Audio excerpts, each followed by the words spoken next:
package and brought to you by Emmy. In the heart of Mushin, where shouts from bus conductors fused with gospel choruses and the smell of fried akra clung to the morning air, a boy named Tunde Balagan learned to survive before he learned to dream. Born to Mama Risi, a food vendor who sold rice and beans under a rusting zinc umbrella, and Baba Taju, a retired Danfo driver whose lungs were ruined by Lagos fumes and cheap cigarettes, Tunde was the first of 4 children and the quietest. But behind his silence was a mind that ticked like a circuit board. At 7, Tunde fixed his mother's broken radio using a spoon and copper wire from an old fan, and an expired MTN card. By 10, he was jailbreaking phones for neighborhood boys, and by 12, he was building crude HTML websites on borrowed cybercafe time. "You're piking Gobi engineer," neighbors often said, watching him open the insides of a Nokia torch phone like it was a sacred ritual. But brilliance without direction is fire in a dry bush, and Mushin had no fire service. By 17, Tunde's hunger had changed shape. The streets had their own universities. They called it Yahoo School. Initiation wasn't with blood, but with code. A boy named Small Chime, freshly deported from Malaysia, introduced him to the dark art of social engineering. How to fake love over email. How to sniff out vulnerability through broken grammar. How to lie like an American, cry like a widow, and the psychology of loneliness, the patterns of online shopping, and the quirks of Western time zones. While others chased white women, Tunde chased systems, PayPal loopholes, carding software, and laundering routes across Dubai, Kenya, and Ukraine. By 20, he had moved out of Mushin into a serviced apartment in Lekki Phase 1. Outside the apartment is his luxury G-Wagon parked in the compound. The inside is tiled with Gucci design. His outfit spoke taste and affluence. He took his mother to Dubai, gave his father a new heart medication sourced from Canada, and paid for his siblings' school fees upfront for 3 years. The neighbors whispered in awe, some in envy, some in prayer. But even at his peak, Tunde didn't sleep well. Every generator hum sounded like a police siren. Every knock on his gate made his heart skip. He had 5 phones, 3 passports, 2 lawyers on monthly retainers. There was a saying among the Yahoo boys, "If you wire, just know your clock don't start." And Tunde's clock, though silent, was ticking. One night, while scrolling through scripts for a new phishing attack targeting German pensioners, he paused. His reflection in the glass door of his balcony stared back, dark, tired, hollow. He lit a cigar, something he rarely did, and whispered to no one in particular, "And so we go day run till we run mad." Then he shut his laptop, slept with the lights on. For the first time in years, Tunde Wire Balagan felt afraid. By 2021, the name Wire was whispered across Lagos like an urban legend. Club owners knew him, even if he didn't party. Bank managers greeted him by name, even though they never saw his real ID. He moved like a ghost in a city built on noise. But what Tunde didn't know was that ghosts, too, can be tracked. It began with a routine server breach in Germany. A widow scammed for €80,000. Interpol traced the spoof domain to a hosting provider in Johannesburg. From there, the trail bounced across several proxy servers, then landed, surprisingly, in Oja, Lagos. Quietly, the EFCC Cybercrimes Unit opened an investigation. No press. No raids. Just surveillance. They knew the game had changed. Tunde wasn't like the flashy boys flaunting Rolexes and calling themselves CEOs of Wire Biz. He was low profile, disciplined, paranoid. He had firewalls inside firewalls, hired ethical hackers to test his defenses, and even paid moles and banks to tip him off about red flags. But pride makes even the smartest man sloppy. It was December 23rd, the beginning of Deady December. While most of Lagos danced under laser lights and pop bottles, Tunde sat at his dining table in Lekki, sipping Hennessy XO and reviewing a new romance scam template tailored for widowed retirees in Minnesota. Clean, emotional, almost poetic. He was alone. He always was. His phones were silent.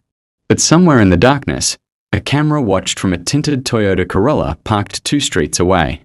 They had been tracking him for 9 months, watching his patterns, intercepting his encrypted chats, mapping his laundering networks through art sales, fake real estate firms, and shell NGOs. The EFCC named the operation Project Rewire. At 2:43 a.m., while the island slept and the lagoon lapped lazily at the shore, black vans rolled into Lekki. No sirens, just headlights off and mission orders tight. The compound gate burst open. Boom! Shouts. Gun clicks. Shuffling feet. Tunde barely made it to his second phone before a boot crushed it underfoot. They arrested him with 3 others, his longtime associate, Whale VPN Adekunle, a money mule named Shishi, and a quiet coder from Ilorin simply known as Syntax. They found 48 million Nigerian nairas in cash across 2 safes, 19 laptops and tablets, 12 international passports, all fake, phishing scripts in 7 languages, a ledger titled, Clients, Confirmed Mugu. The EFCC's media unit wasted no time. By sunrise, the headlines hit. Yahoo Kingpin, Tunde Wire Balagan, busted in Lekki Mansion. From HTML to hell, the fall of a digital devil. In the courtroom, Tunde wore a blank expression. The cameras flashed. Journalists shouted questions. Any remorse? How long have you been in the game? Is it true you took your mother to Dubai with stolen money? But Tunde said nothing. His lawyer tried to delay the inevitable with technicalities, but the evidence was airtight. Interpol, the FBI, and the EFCC all had skin in the case. He was sentenced to 15 years in Kirikiri Maximum Security Prison. The judge didn't even flinch. The first night in prison broke him. His mattress smelled like piss and regret. The mosquitoes sang louder than Mushin's Danfo horns.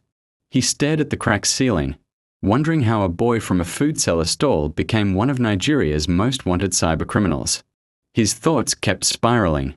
If I had used my skills differently. Maybe if I studied abroad. What will Mama say now? But no amount of genius could rewire the past. By the 3rd week, he stopped counting days. He accepted that Wire was dead. The empire was gone. The money meant nothing behind bars. Tunde Balagan had become just another inmate. And yet, in the silence, something strange began to grow. A small, painful seed of reflection. Prison has a way of stripping a man down, not just of freedom, but of identity. At Kirikiri Maximum Security Prison, Tunde Balagan wasn't Wire anymore. He was inmate number 45109. One of many. Another shadow among shadows. The walls were tall, the windows barred, and the food like regret. Days blurred. Weeks vanished. The G-Wagon, the Dubai trips, the offshore accounts, they became dreams he could barely touch, like signals lost in static. He was surrounded by murderers, gang lords, and men who'd forgotten the smell of rain. But the worst thing about Kirikiri wasn't the violence, or the heat, or the rats. It was the noise. Voices. Screams. Laughter that didn't sound like joy. The kind of noise that eats at a man's soul. Tunde learned the rhythm of the place. Wake. Count. Slop. Count. Sleep, if you could. A cigarette was currency. A whispered prayer. Protection. He kept to himself, mostly. But people knew who he was. The younger inmates would whisper, "N.A. Wire be that. Guy wire millions from Oyinbo. Real coded guy." Some approached him for advice on how to run street once outside. Others just wanted to sit near him, like proximity to past power might spark their own. He ignored them. He no longer wanted to be seen. 2024, the 3rd year. By his 3rd year behind bars, Nigeria was on fire, figuratively and almost literally. There was fuel scarcity that crippled cities, national protests over inflation, workers' strikes that shut down public offices, and within prison walls unrest. The guards were stretched thin. Supplies ran low. Tension buzzed in the air like an exposed wire. Inmates talked in code. DEM go open door soon. Kirikou go bursto. Make person day ready. At first, Tunde ignored the murmurs, until he saw the signs. Fewer guards on night patrol. Cell blocks being shuffled without explanation. Whispers between wardens and inmates. Then came a Friday night, just after a heavy rain. Thunder cracked above the compound like a warning from the gods. Tunde lay on his bunk, eyes open, staring into darkness. Somewhere in the next cell, a man hummed an old Fuji tune off key. Then a scream, followed by a gunshot. Then another. Then chaos. DEM don open am. Oya move. Wedding day happen. Doors clanged open. Not all just. Some. Selected. Planned. Shouts echoed. Smoke filled the corridors. Someone lit a fire near the admin block.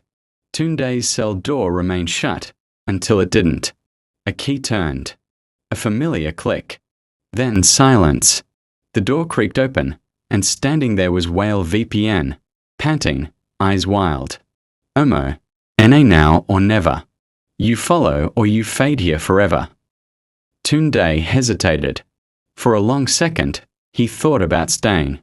He had accepted his fate. Maybe this was just another trap. But then he remembered Mama Risi's last visit, her hand shaking as she held the prison Bible. Her voice cracking. Tunde, I know raise you to be thief, but I still day pray for you. No matter wedding. He stepped out into the corridor and ran. The rain had returned soft, but steady. Tunde, Whale, and 12 others slipped through a breach in the back wall near the disused medical wing. Guards shouted in the distance. Someone screamed. A flashbang lit the night briefly like lightning. Tunde didn't look back. He jumped the final wall, tore his foot on barbed wire, and hit the other side bleeding. He ran. Through bush. Through sewage. Through freedom. By dawn, 14 inmates were unaccounted for, and Tunde Balagan was reborn. He disappeared into the belly of Ogun State, hiding in a small town on the outskirts of Abeokuta where no one asked questions if you paid cash. He became Kunle Adebayo, a man with no past. He shaved his head, wore second-hand clothes, lived in a one-room apartment behind a vulcanizer shed. For weeks, he did nothing but sleep and eat. Then one day, he heard a boy crying outside the mechanic workshop where he sometimes swept to earn 500 Nigerian nairas. The boy had dropped a radio his father had bought him, and it no longer worked. Tunde picked it up, opened it, and fixed it in 4 minutes. The boy's eyes lit up. Thank you, uncle. It was the first time in years anyone had called him that. That night, Tunde sat outside, staring at the stars. He lit a candle not for power, but for peace. And for the first time since prison, he smiled. He knew he couldn't go back. But maybe, just maybe, he could move forward. They say when a man runs from the fire, he either finds water or turns into ash. For Tunde Balagan, now calling himself Kunle Adebayo, the fire had stripped everything, both name, status, but it hadn't destroyed him. Not yet. The first weeks in Abeokuta were quiet. Too quiet for someone used to encrypted messages and the artificial chaos of digital crime. He walked like a man waiting for God's final verdict. It was a Tuesday morning when he approached a mechanic shop near Lefenwa Market. Kunle, Oga, make I help you push this car? No be say I sabi much, but I fit learn. Mechanic, sighed eyeing him, wedding be your name. Kunle, Kunle, just Kunle. And that was how it began. Not with a bang, but with grease under his nails and silence on his lips. 7,000 Nigerian nairas a week. Enough to eat, save a little, and blend into the crowd. But more than money, The job gave him something he hadn't felt in years: honesty. The kind that leaves your hands dirty but your conscience clean. Learning a new code. At night, Kunle didn't sleep much. He read old notebooks, PDFs on solar tech, wiring manuals borrowed from a church maintenance worker who saw him staring too long at the inverter system. He would lie on his mattress, flashlight in hand, tracing diagrams like they were maps to a future he didn't yet believe he deserved. It was the first time he'd studied code without the intention of stealing. One day, the power in his compound went out for 3 straight nights. Children cried. Elderly women fanned themselves into exhaustion. So Kunle offered to help. He rigged a basic solar setup from scraps, old batteries, salvaged panels, an inverter system borrowed on trust. It wasn't perfect, but it worked. Neighbors began to whisper, "That new boy, he gets sense. He no day talk too much, but him sabi work." By the next month, a local school hired him to install a solar panel after their generator caught fire. He didn't charge them. Word spread. They started calling him Baba Light, first as a joke, then with reverence. The name stuck. So did the new life. With small loans from community leaders and leftover savings from his mechanic job, he registered a business. Light Up Nigeria. But it wasn't just about wiring homes. It was about wiring hope. His first employees were men with similar pasts: 2 ex-inmates, a boy expelled for fraud, a girl who dropped out of uni after being falsely accused of theft. He didn't ask about their pasts, only their skills and their willingness to change. Each job was a second chance. Each panel was a prayer. Service, not secrets. He powered 5 churches, 3 mosques, fixed the orphanage power system for free. When asked why he did it, his response was simple: "Because I know what it feels like to live in the dark." Quiet nights, heavy thoughts. But at night, alone in his new 2-room apartment, the guilt still visited. Not in shouts, but in whispers. The widows he scammed. The dollars he stole. The lies. The name Wire Wire felt like a curse tattooed under his skin. Still, he fought to believe in a future where Tunde Balogun could finally be more than his mistakes. But even in redemption, he knew one truth. The past doesn't forget. It only waits. Redemption doesn't erase footprints, it only slows the chase. And no matter how far Kunle Adebayo ran, he was still Tunde Wire Wire Balogun. It was a bright Tuesday. Sun high, the kind of sky that promised nothing but peace. Kunle was up early, fitting solar panels on a small agricultural co-op on the outskirts of Abeokuta. The job was simple: 6 panels, 1 inverter, a clean install. His hands were steady, but his mind was elsewhere. He was thinking of expansion. A second team. Maybe moving into Ogun Waterside next quarter. Business was growing faster than he expected. The farmers admired him. He joked with them, drank cold sachet water, smiled easily. For a moment, it felt like the past had finally let him go. The black Hilux trucks.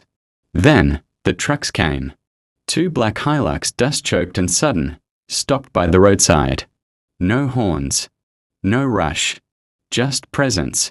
Kunle saw them.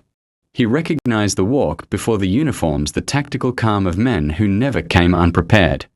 EFCC jackets, dark green vests, sidearms holstered with quiet confidence. Time slowed. His workers froze. One of them, Saya, dropped a spanner. Another whispered, "EFCC." For here. Kunle didn't run. He didn't twitch. He just wiped his hands on a rag, took off his safety helmet, and stood still. One of the agents stepped forward. Broad shoulders. Low voice. Calm, but commanding. "Tunde Balogun, you are under arrest for prison escape, cybercrime, and obstruction of justice." Gasps. The farmers stopped working. Some stepped back. Kunle's workers stared at him in disbelief. Worker, voice shaking. "Baba Light? N.A. lie. You. Yahoo." Kunle didn't answer. He looked around at the fields, the panels he had just installed, the people who trusted him. Then, he looked up at the sky clear, blinding, and whispered a quiet prayer under his breath. I won't run this time. They cuffed him, gently but firmly. No violence. No chaos. Kunle didn't struggle. He nodded at his workers. Kunle, Saya, finish the job. Don't cheat the customer. Tears welled in Saya's eyes, but he nodded. Villagers gathered. Phones were out, recording. Some shook their heads. Others wept quietly. He was no longer just a man. He was a story unfolding before them, a contradiction in flesh. The trucks drove off, leaving behind the silence of betrayal, confusion, and heartbreak. By evening, his face was everywhere. Escaped Yahoo kingpin rearrested in Ogun. From Wire Wire to Barbalite, the fall of a redeemed man. EFCC confirms rearrest of notorious cyber criminal turned solar entrepreneur. The internet, ruthless and quick, tore him apart. Old mugshots resurfaced. Photos from his Lekki days were side by side with videos of him wiring solar panels in school uniforms and orphanages. The hashtags began to trend. Hashtag WireWire returns. Hashtag Barbalite or Barbalai. Hashtag redemptionary branding. The nation was divided. In Nigeria, justice is a balancing act between law and mercy, past and present, sin and salvation. And sometimes, the courtroom isn't just a place for verdicts. It's a stage where a man's soul is weighed in front of the entire country. The trial of Tunde Wire Balogun began on a rainy Monday at the Federal High Court in Lagos. By 6 a.m., reporters were already outside. By 8 a.m., the street was blocked off. By noon, the whole country was watching. Inside, Kunle sat in the defendant's box in a clean white shirt. No jewelry, no swagger. Just stillness. The weight of 2 names on his shoulders. The charges were read again. Escape from lawful custody, cybercrime, obstruction of justice, failure to disclose identity, and possession of proceeds from criminal activity. But this wasn't the same trial from 2021. This time, people spoke up, not just prosecutors. Voices from the light. A young girl from the orphanage he wired for free testified. We used to read by candlelight. Now, we read all night because of Barbalite. The principal of a local school sent a letter. He didn't just give us power. He gave our boys an example. A better one. One of his workers, Saya, took the stand. Nervous. Shaking. But firm. I was a dropout. People gave up on me. Barbalite didn't. He gave me work. Purpose. Dignity. Churches wrote. Mosques wrote. The Oba of Abeokuta himself submitted a character reference. The crossroads of justice. The prosecution didn't deny his good deeds, but argued that goodness after guilt doesn't erase the crime. They showed emails, bank logs, the original scam scripts he wrote in 2017, proof of how deep he had once been. But the defense held their ground. He did wrong. He served time. He escaped, but not to run, to transform. And in doing so, he has done more for society than most men with clean records. The judge listened. Silent. Stern. But not unmoved. The verdict. On the final day, the courtroom was full to the brim. Some came for justice. Some came for mercy. The judge, a woman with a quiet but forceful voice, stood. Judge, Tunde Balogun, also known as Kunle Adebayo, you are a paradox. A criminal who became a servant. A fugitive who became a light. Yes, you escaped prison. Yes, you lied about your identity. Yes, you must answer to the law. But the law must also consider what you've done with your second chance.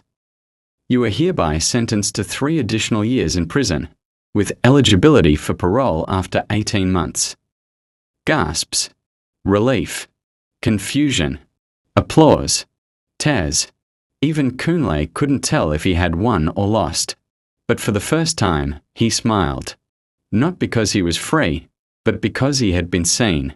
Aftermath. Back in the prison van, he looked out at the crowd, some angry, some crying, some just recording. Freedom is more than the opening of a gate. It is the rebirth of purpose.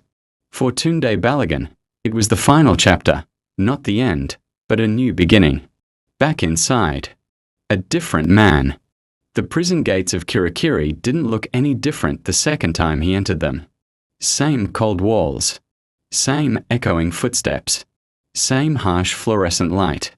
But Tunde was not the man who had once brashly lived beyond the law.